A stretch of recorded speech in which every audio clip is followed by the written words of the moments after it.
knew dilithium had growing pains? Yep. Today on Trekland Tuesdays Live with me, Dr. Trek, Larry Nemecek, coming at you right here through the Portal 47. As we do every Tuesday. What is wrong with me today? Hey, I got to get on the ball here. Otherwise, we'll have no clarity, sanity, and the big picture in Star Trek today. No, thank you guys for joining us again for another Tuesday.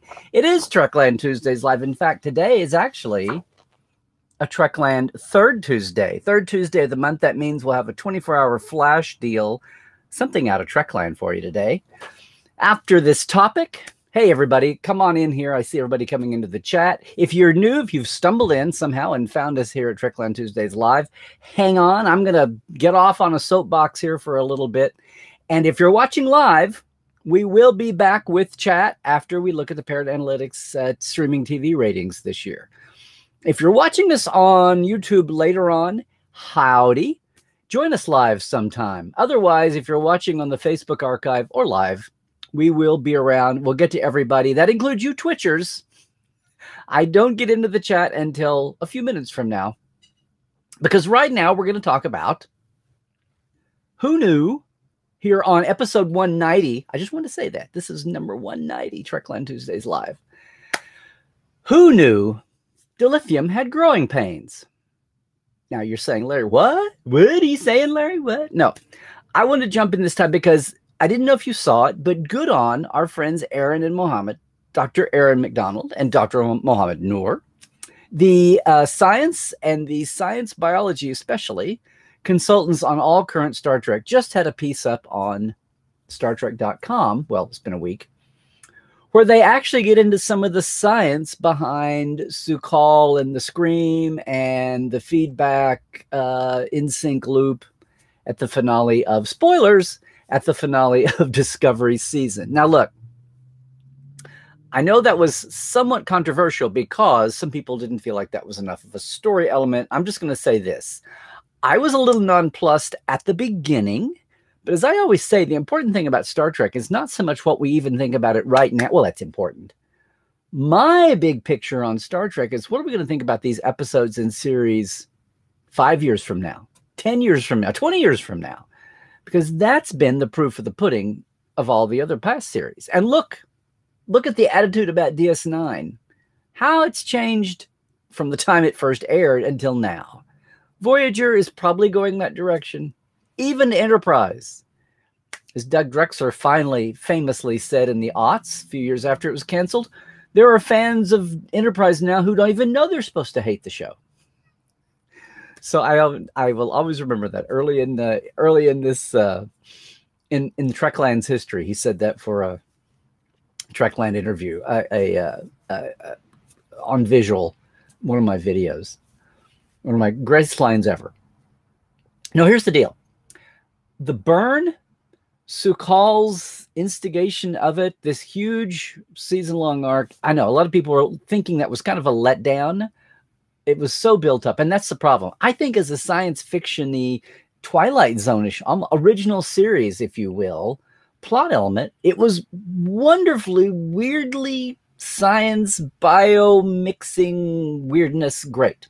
I think it was very effective. I think the problem was if it had been revealed as a one-off episode, like early on, if that had been the third or the fourth episode's reveal, I think everybody would have thought, ooh, that's weird, that's spooky. I think having it be an 8-episode build-up reveal is what disappointed people. A lot of fans. I think that was like, that's what the burn has been? That's revolutionized galactic culture and politics? Is this kid screaming? Or adult kid. I think if you took that disappointment away of the build-up and had it as just its own plot element, it would have been cool. Now, that's a subject of debate. That's a subject of discussion the last few weeks, and of course it is. What I'm getting at today, though, is you could tell when the exposition was unreeling in Su'Kal and the 2 follow-up episodes after that, there was a density of technobabble there that I knew had the fine hands of our 2 science advisors all over it. I could tell they went there in detail with some backing from Erin and Mohamed. And I hadn't thought about it at first because it actually was a two-pronged need there. Dilithium and dilithium properties itself is one thing. That's Erin's bailiwick.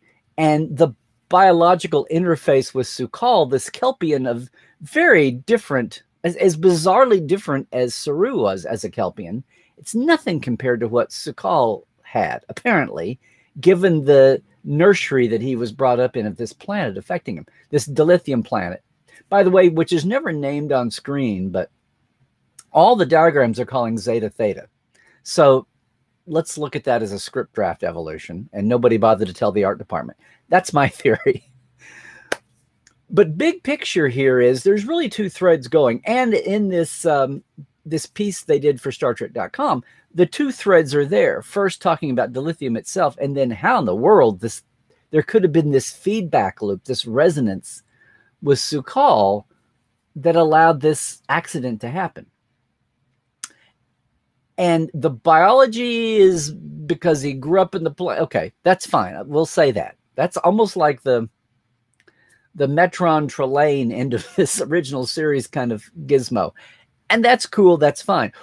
What made me stand up, what made me perk up, and maybe it did for you, not quite as much as the line a couple of weeks later, a week later, but the moment, and it's funny what you don't think about until you're made to think about it.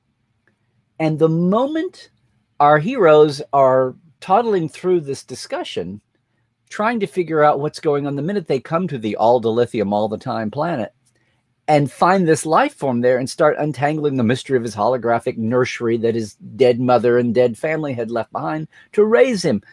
Very science fiction-y story, very Star Trek-y story. Cool. We've had examples in the past. Yes, I know.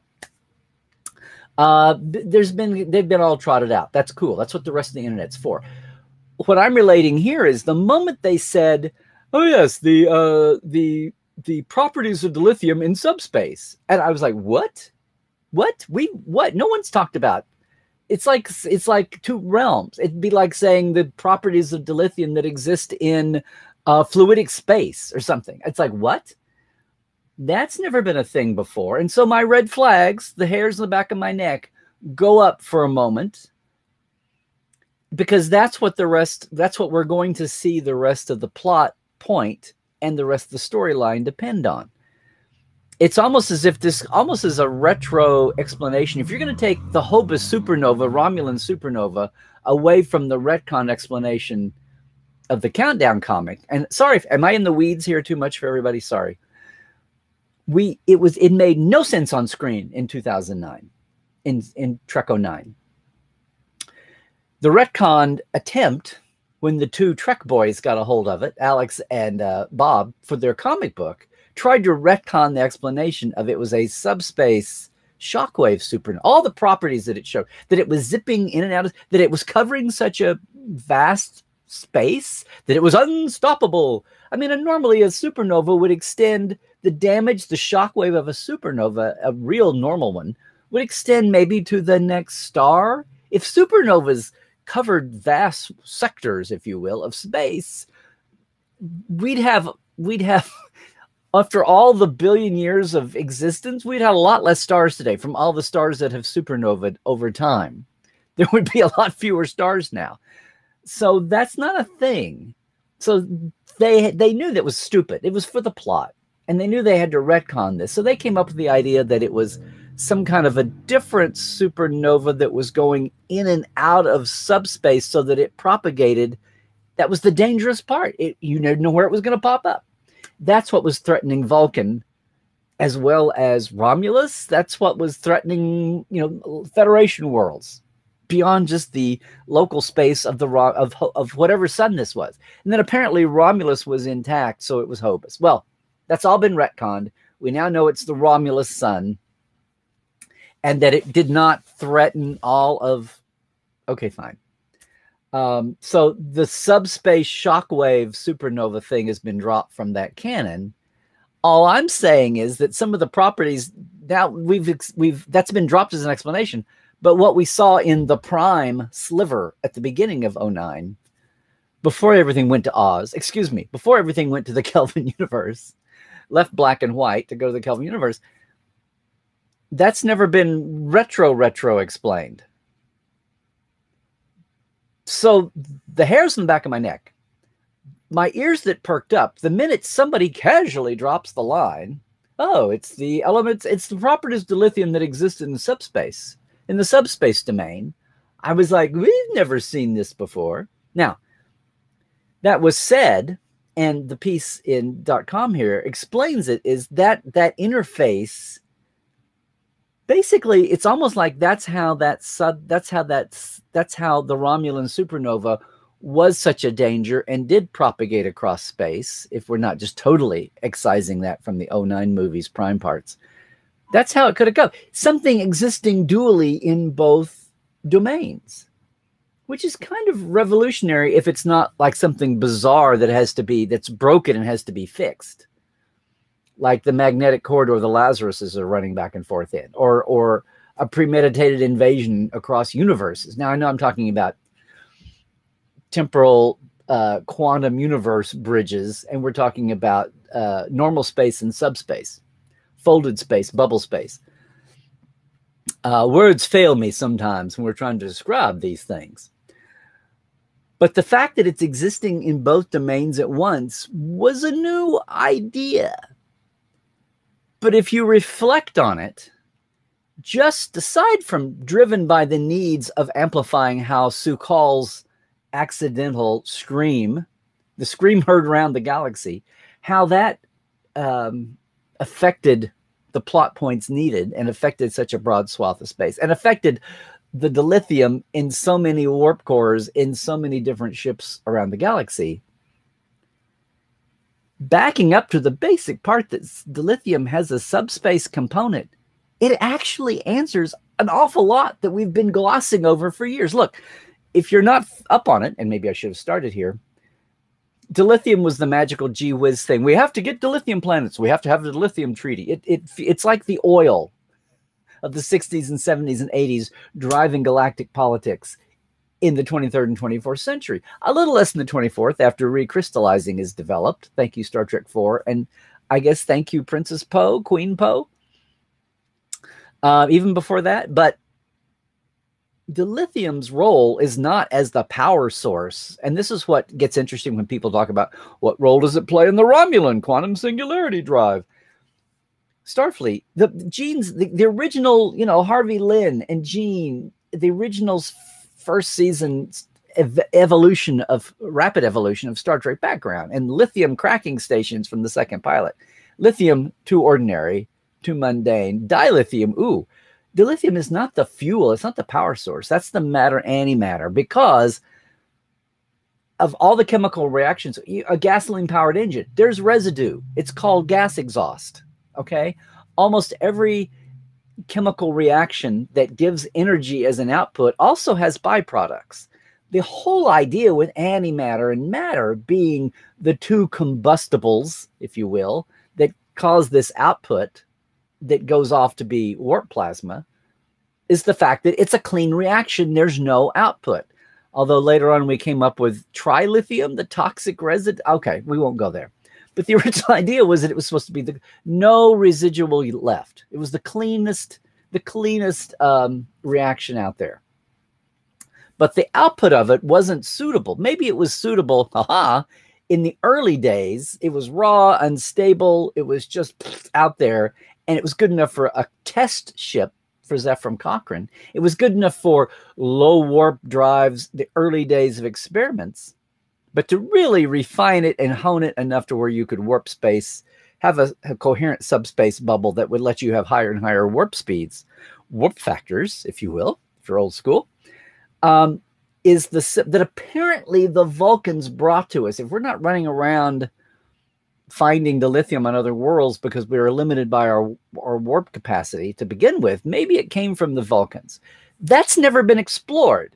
And the more I thought about this whole concept, unleashed by that one line, the more I realized how much of this slate is open. It's a blank slate, ready to be written on. I'm going to assume for the moment that apparently the Vulcans brought it to us, or one of the early aliens encountered between Zephram Cochrane and the NX-01 launching. But somewhere on that way, dilithium was shown to be a regulator. Dilithium could take the raw output of the matter-antimatter stream and give you a tunable warp plasma stream.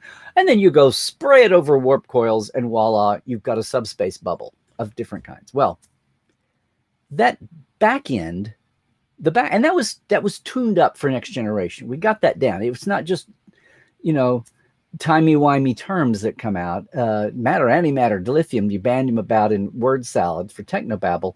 Mike and Rick did tune that up for the tech manual notes that became the tech manual professionally. And we've had that. Where we've never really bridged the gap, and I was just rereading. And yes, I'm talking about the tech manual, the next gen tech manual. We never really get into how that happens. And the plasma stream, after it's gone through a dilithium filter, is directed through warp field coils, and that generates a subspace bubble. We don't ever get into that. What's the magical turn that lets that happen? Now, we're still not there. We're still dealing with fictional science and physics here, chemistry, whatever. And it's been detailed a little bit. Some of the most lackluster episodes, Home Soil got into this thing about lattice and feedback loops and pen pals. Aside from the little human, the idea that all these planets in this entire sector are specifically dilithium planets that have this lattice effect that sets up this vibration that was exploding these planets and making them unstable. There's a real world term called piezoelectric. It's basically the idea that vibration can cause an electric feedback. What's amazing, I'd never heard the word. The word was in Star Trek in the 80s, in the next gen, but I'd really hear that 10 years ago, there were, Israel at least, other nations were doing piezoelectric experiments in a practical way, such that best example is paving a highway with embedded sensors so that cars driving on this highway created enough vibration that it was able to generate electricity. Why this hasn't exploded across the world after these test subjects in Israel and other countries, there were some tests being done in California. That's how we crossed our path. But that was 10 years ago. Gee, I wonder why that hasn't gone further. But can you imagine the revolution in energy production if the waste of just cars driving on roads generated enough vibratory power, piezoelectric power, that it generated its own electricity? That's better than rehashing ocean plastic to come up with new or whatever. So much guys is out there to be dealt with. So yeah, the whole idea of vibration, that was the plot point of a couple of Star Trek episodes over the years. Here, it's not just that dilithium's, when you can find it naturally or you can recrystallize it with this lattice formation that allows this kind of resonance feedback to happen, but that's actually a natural quality of dilithium. Well, now you're set up to where, oh, that's how we turn the bend. That's how it goes. Once the matter-antimatter output radiation is channeled through that dilithium, there's a one foot in both worlds quality here that's giving the stream a quality to interact with the cortinide and whatever the hell else is in a warp coil and a whole series of them. And that's what's creating the subspace bubble around a starship. And we're still not nailing this down 100% like it's 2364 here, but that's a step closer. The bottom line here is to just traipse out a line like, well, of course, the subspace properties of dilithium is not a radical idea. In fact, it actually can explain some things that we've been kind of dancing around for a long time, just kind of papering over and saying, well, yes, it happens. And that's what happens in Star Trek. It's a broad canvas. We fill in the gaps as we need to. Sometimes we do it before writers get to. If it's driven by a specific story, it happens. Sometimes as a series is being set up, this is all laid down. I'm looking at you, next generation. Sometimes it's laid out in a geographical cultural sense, like exploring the quadrants, right? It's done as a social background, like exploring the Bajorians and Cardassians to set up DS9. Point here is, after that initial moment of what? The more I thought about it and then read this piece that Erin and Mohamed did, I was like, no, this should have been postulated a long time ago. Might have gone different directions, but here is a way, a very simple way, a hardly fleshed out way yet, but just a simple touch. And I'm anxious to get with it. I almost thought about doing it before today, but I didn't have time. Want to get with one or both of them to find out just that basic premise. There's more than a hand wave with these two. I know it. They put some thought into the subspace properties of dilithium. And, you know, by the time of the burn, it's a bit of technology that's been around for 800, 900 years. It's not like it's going to be new to these folks. And have they recalibrated the warp scale? Is warp 10 still have they fleshed out the scale so we'd have to say warp 9.9999999 just because we're figuring out more sophisticated engines, more sophisticated propulsion systems that can get us in those comfortable and safe in those speeds before the warp 10 barrier is hit? Had they decided to undo that old scale, go to a newer scale to where they've surpassed it somehow? It's all in how you define. It's not all just about getting to intelligent amphibians. It's all in how you want to set up your scales, your metrics. Point here being is, if there's been surely 800, 900 years of further refinement of how dilithium is used, it didn't just sit as a plateau. Well, what we got here in the 2499s is exactly what we've got for the next 800 years. No, that's not going to happen. But just introducing this fact can explain so much, can retcon back. It's going to take a while for this to all wash over us. But the biggest picture of all here, guys, is that's what Star Trek does. That's what canon does. Every new evolution of Star Trek has been a revelation. I mean, Next Generation, Mike and Rick's book, their early tech notes and book, finally took that whole antimatter dilithium monster and wrangled it down to make sense. That's the first time it was really specified exactly what was going on. Go back and look at poor Franz Joseph's explanation of a warp drive. First stage flux chillers and all of that. You can kind of weave, if you want to, you can kind of weave that into just early verbiage terms for what we usually go by now. Same thing with the transporter console and what we had, the technology terms we have now, the system. You can kind of do that. But every new iteration of Star Trek brings, we normally think of it as canon in terms of people and places and things. And wow, that Sarek was quite a guy. 2 human wives after a Vulcan princess, and a step kid and a foster kid. Wow, who would have thought? That Sarek was pretty amazing. We usually think in terms of retconning societies. Wait, 1 century, the Orions, the women were slaves, and 1 century, the women were really secretly in charge. And, you know, we don't often think about the huge retcon in the fictional future science, but this is one case where that happens.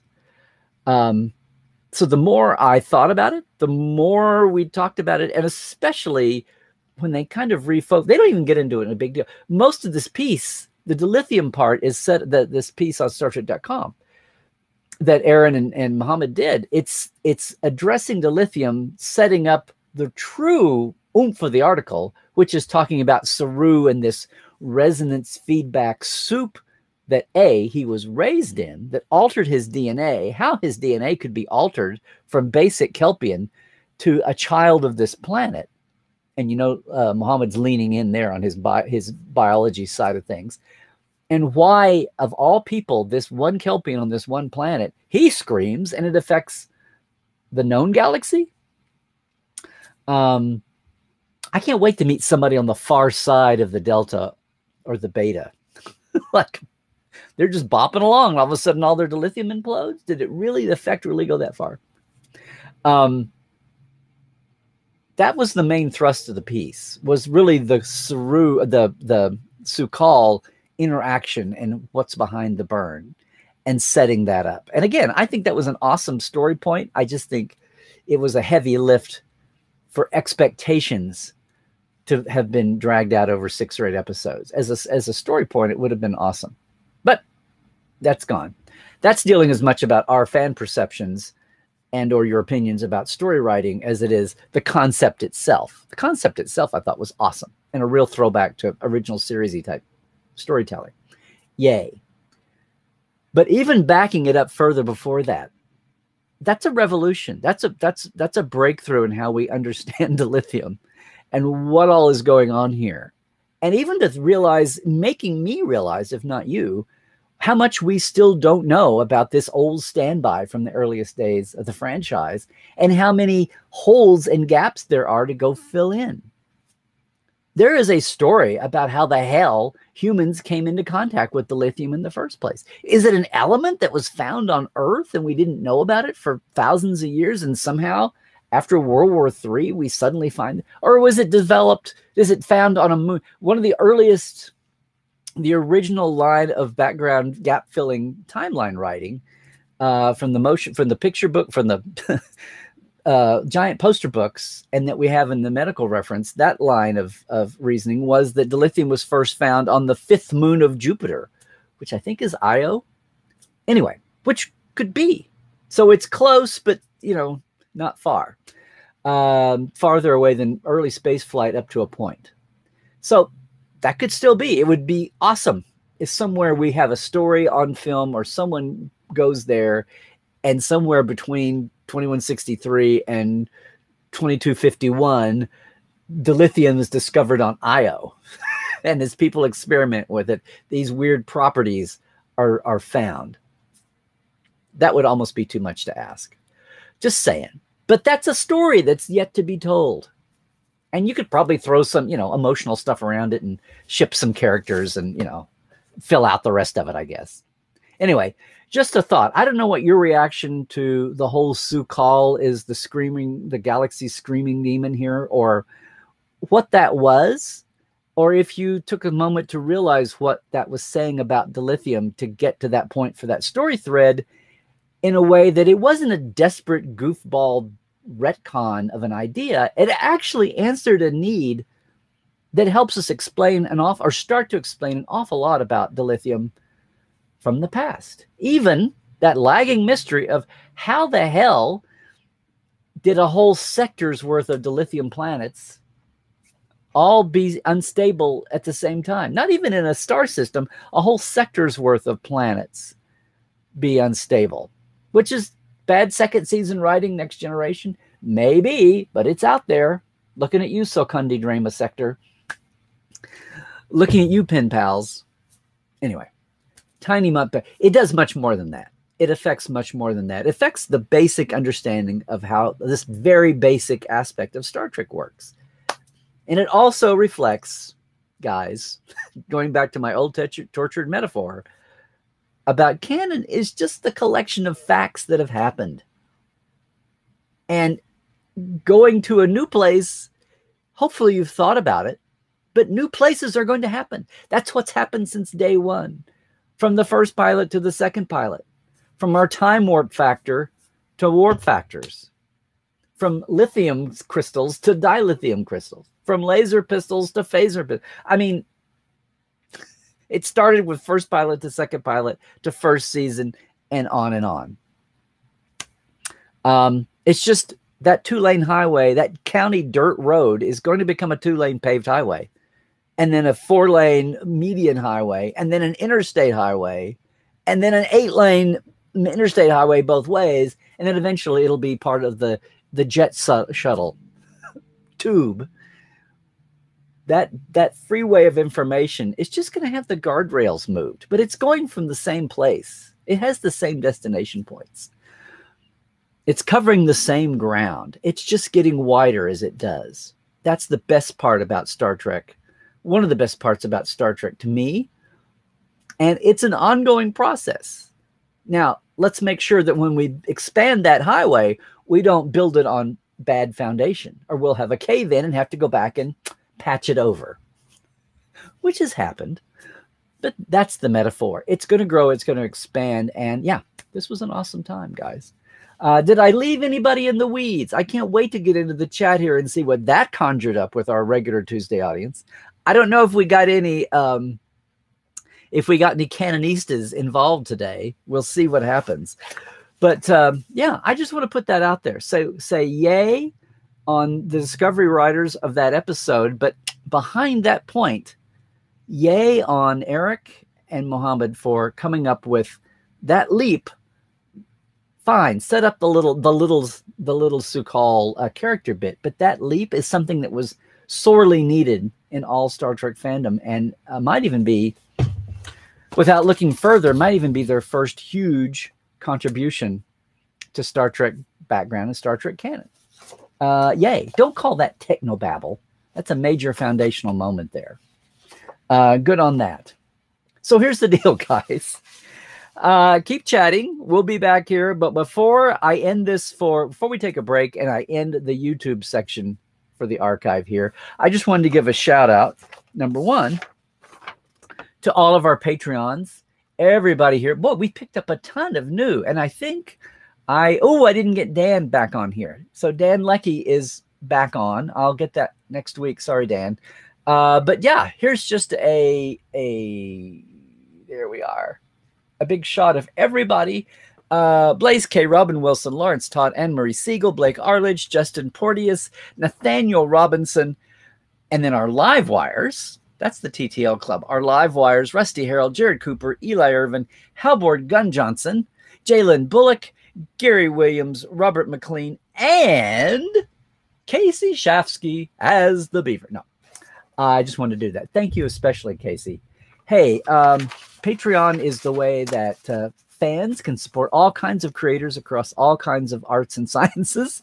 Patreon.com/Trekland Live is my way. I have a very simple 2-tier system. I don't make a big deal out of it, but I do appreciate the help. We gradually furthering the reach here of our simplest outreach to Trekland here on Trekland Tuesdays Live. I appreciate it. $5 gets the shout out. $10 gets that and access to the first generation or so of our interviews from Portal 47.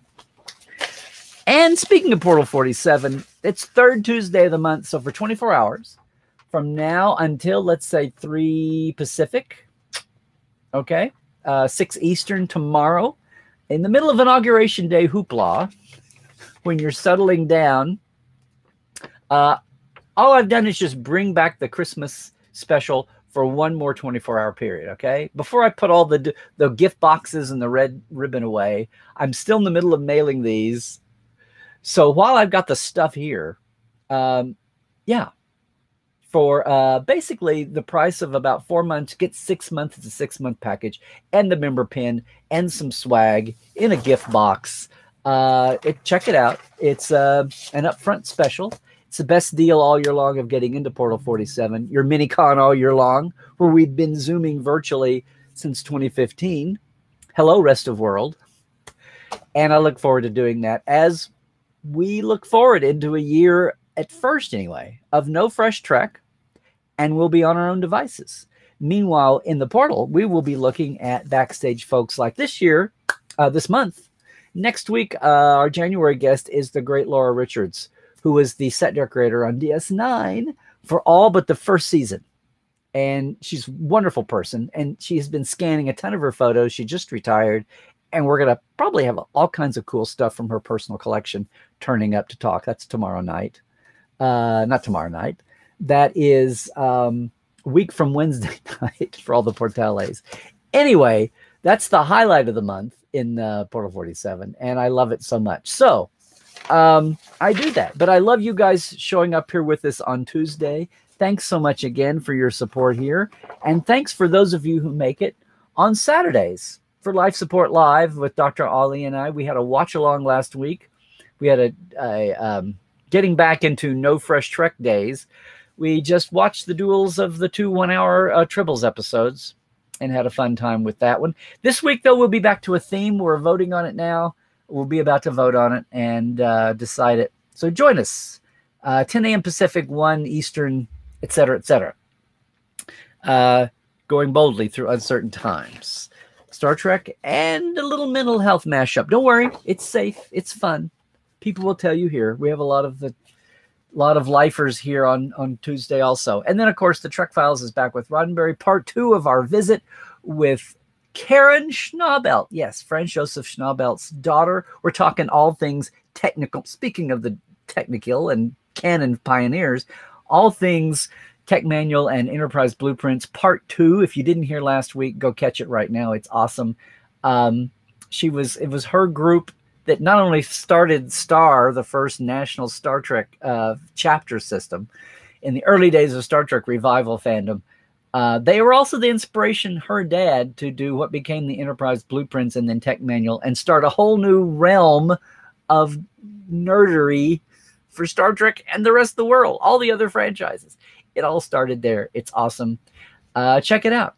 The Trek Files on Facebook. That's where the documents are. Any other place you catch your podcasts. And beyond that, guys, if you're watching on Facebook, Larry Nemecek's Trekland, that's the Instagram account. If you're on YouTube, that's my simple Twitter, just at Larry Nemecek. And Portal 47, if you're interested, check out that. I need to look. The button isn't up. I took it down. So if you're interested, just ping me. Don't hit the regular button in the next 24 hours. Ping me and we will get you set up. I just realized I didn't have infrastructure there. So, but please take advantage of the Third Tuesday special. I will definitely put it back in the box until the next holidays for that. Otherwise, guys, it's been so great. We're going to take a break here. I'm leaving you if you're just watching me on YouTube, but you are free to come watch us live every week or go over to Facebook even at Larry Nemecek's Trekland and catch some of the old archive pieces there. I know, Facebook, archives, yeah. Just join us live if you're watching this later. And if you are watching us live, I'll be right back after this, as usual, with a look at the Parrot ratings for the digital streaming world, including Discovery. And we'll get into all this incredible chat. I can't wait to see what everybody's talking about. So, as usual, guys, and I know it's 2021, but please out there, stay healthy. Do all the smart things, okay? Stay woke. Check all your sources. And of course, most of all, Trek well, everybody.